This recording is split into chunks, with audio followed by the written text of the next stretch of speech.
ఓం శ్రీ మాత్రే నమః. Welcome to ప్రసిద్ధ creation.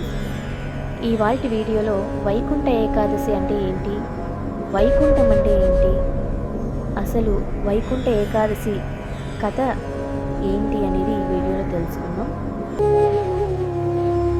Vaikuntha Ekadashi పురాణ కథ. పూర్వకాలంలో మురాసురుడు అనే భయంకర రాక్షసుడు దేవతలను, ఋషులను తీవ్రంగా వేధించేవాడు. అతని దుష్టత్వంలో లోకమంతా అశాంతిగా మారింది. దేవతలంతా కలిసి శ్రీ మహావిష్ణువును శరణు కోరారు. శ్రీహరి మురాసురుడితో భయంకర యుద్ధం చేశాడు. అనేక రోజులు యుద్ధం జరిగిన తర్వాత విష్ణువు అలసిపోయి బదరికాశ్రమంలో గుహలో విశ్రాంతి తీసుకున్నారు. అదే సమయంలో మురాసురుడు గుహలోకి ప్రవేశించి విష్ణువుని సంహరించడానికి ప్రయత్నించాడు. అప్పుడు విష్ణు శరీరం నుండి ఒక దివ్య తేజస్సు జన్మించింది. ఆ దివ్య శక్తే ఏకాదశీ దేవి.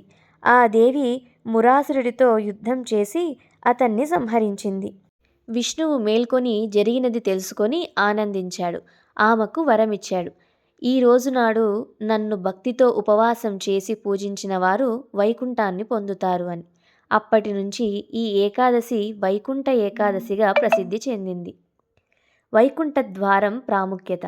వైకుంఠ ఏకాదశి రోజున ఆలయంలో వైకుంఠ ద్వారం ప్రత్యేకంగా తెరుస్తారు. ఈ ద్వారం ద్వారా దర్శనం చేసుకుంటే పాపాలు నశిస్తాయి. పూర్వజన్మ చక్రం నుండి విముక్తి లభిస్తుంది. మోక్షానికి అర్హత కలుగుతుంది. ముఖ్యంగా తిరుమల వెంకటేశ్వర స్వామి ఆలయం, శ్రీరంగం రంగనాథ స్వామి ఆలయంలో వైకుంఠ ద్వార దర్శనం అత్యంత ప్రసిద్ధం. వైకుంఠ ఏకాదశి వ్రత విధానం. ఈరోజు పూర్తిగా ఉపవాసం లేదా పండ్లు, పాలు మాత్రమే తీసుకుంటారు. తెల్లవారుజామున లేచి స్నానం, శ్రీమన్నారాయణ ధ్యానం, విష్ణు సహస్రనామాలు, భగవద్గీత, భాగవతం పారాయణం చేస్తారు. రాత్రంతా భజనలు, విష్ణునామస్మరణ, కథలు వినడం లాంటివి చేస్తారు. ధనుర్మాసంలో వైకుంఠ ఏకాదశికి ఉన్న సంబంధం. వైకుంఠ ఏకాదశి ధనుర్మాసం మధ్యలో వస్తుంది. ఈ మాసంలో దేవతలు తెల్లవారుజామున పూజలు స్వీకరిస్తారని నమ్మకం. అందుకే సుప్రభాతం, తిరుప్పావై, ఆండాల్ పాసురాలు చదువుతారు. వైకుంఠ ఏకాదశి వలన లభించే ఫలాలు. పురాణాల ప్రకారం 1000 ఏకాదశుల వ్రత ఫలితం కోటి జన్మల పాపాల నివారణ, ఐశ్వర్యం, శాంతి, చివరికి వైకుంఠ ప్రాప్తి కలుగుతుంది. వైకుంఠ ద్వారం అంటే కేవలం ఆలయ ద్వారం కాదు, అది మన అంతరాత్మ ద్వారం.